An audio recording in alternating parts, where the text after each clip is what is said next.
And then you kind of talked about commission and how the seller should behave because seller become buyers at some point. And how does that kind of give you a little bit more edge as well? So I want to kind of talk about a little bit more of a personal story over here where, I listened to your sessions about commissions. Like, first of all, broker gets paid by commissions. They don't get paid from any other way. When to make a deal work, sometimes broker will offer cutting their commission. And by doing so, you make the deal work for your investor, that transaction happens. So how should the buyer, the seller react to that? Because the deal is a deal. There's a number that kind of works. Therefore, the transaction can happen, especially on the buyer side. How should that be kind of made fair? So, I mean, it's very, very rare in which you have a signed listing agreement, an agreed upon commission, you're in a deal, something comes up in the deal, and then either the buyer or the seller suggests, in order to make this thing work, the broker should come off their commissions. It's really quite rare, especially the larger the asset, because the players involved know that it's such a small, tiny portion of the overall deal.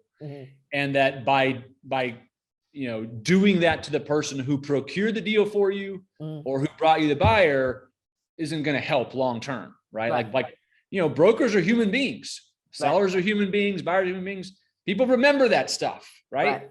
Yeah. And who am I going to bring deals to? The person who beats me up every time, or the person who never beats me up? Right. Yeah. It's super simple, right? Yeah. And so when you're in a transaction, I guess to answer your question, when you're in a transaction, if you are involved in a deal in which any portion of a broker's commission is literally the deal breaker or not, I promise you shouldn't be buying that deal. But because it's such a tiny amount that if you're doing a deal that's literally within 2 or 3% of being profitable for you, you're a terrible investor. Right. Now, let me talk about the other side. Absolutely, I've done it myself. When there's, when a seller has to concess to a buyer for some reason, something came up, and a buyer has to feel some pain. In certain situations, I do think it's not because it's going to make or break the deal, but because maybe the broker should feel some of that pain too. Yeah. Right. But it should always be proportionate. Right. That's the biggest storyline here. So for instance, like an example in the book, if you have a $20 million deal, okay, and let's say you have a $200,000 commission, right? And the buyer has asked the seller to come down 5%, $1 million, right? So if you go to the broker and say, hey, listing broker, I'll come off 900 grand. I need you to come off 100, right? Well, so that means that, that whatever 100,000 is divided by $20 million. I mean, what is that, like 1%? Yeah, it's still tiny. Right. It's around here. But he's asking me to come down 50%. And I had nothing to do with the pipe that burst or the survey issue or the title issue or nothing, right? Yeah. That would be where any human brain, the broker's brain, would be like, if that's where we are, okay, all right, I'll remember that. Yeah. Let's see how many deals you ever see from me again. Right. So if it cost him tens of millions of dollars over the next 20 years, he'll never see another deal. Yeah. Now, I gave you an extreme example. That never happens to that extreme, right? But my point is that, I think brokers in certain situations, they're not pigs. They're going to do what they can to make a deal work for everybody. I think most brokers, just again, as a human being, ask to be treated fairly and proportionate. Right. And you want to do so just because you want to be able to leave that transaction as a buyer or seller with total reputation and respect in hand, so that you can continue to do deals together. You should be asking yourself, how do I handle this situation so when I walk away from it, the buyer and or seller and the broker still love me and can't wait to send me another deal. Mhm. Yeah, absolutely. I And think if you that's keep really that in important. mind, it's like all these situations we come up with. If you just think about Yeah. how would I want to be treated? How are these people going to think of me? What is that? How is a way I can get out of this and still Mhm. be in love? Right, absolutely. And I think that chapter really kind of changed it because, I did have a broker that offered a commission waive just to make the deal work.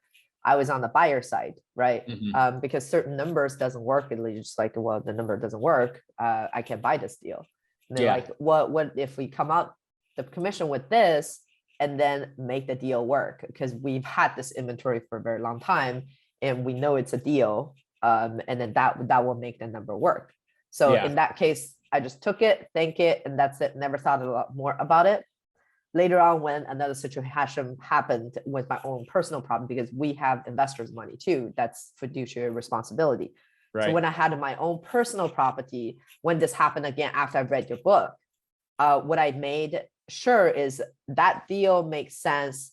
And then he, like another broker, he volunteered, basically waived his commission on certain, like just a small portion of it. And I Yeah. was like, well, actually, for this deal that makes sense, but for this other deal that I'm going to buy on the buying side, because I'm going to sell it 1031 exchange it to it.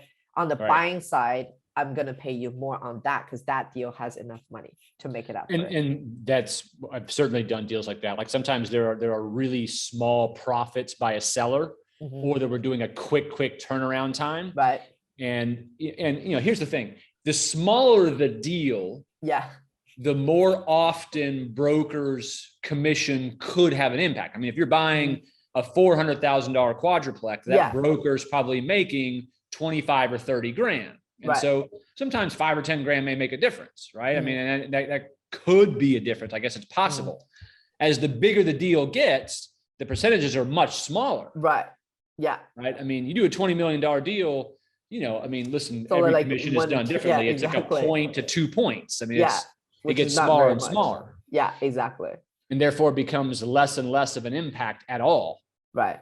Exactly. Yeah, exactly. I would But just use those situations as a way to build your reputation, absolutely. not to like, get that extra 0.1 in rate of return. Right. See, here's the deal in that situation right there, Elisa, like, let's say he gave up 20 of his $40,000 or 20 of his fixed $60,000. Mhm. Okay. In your IRR and your cash on cash, I bet that didn't move 1 point. I bet literally if you went into your pro forma and added 20 grand to a million two that you bought it for, whatever, it literally didn't go up probably didn't go up a half a point.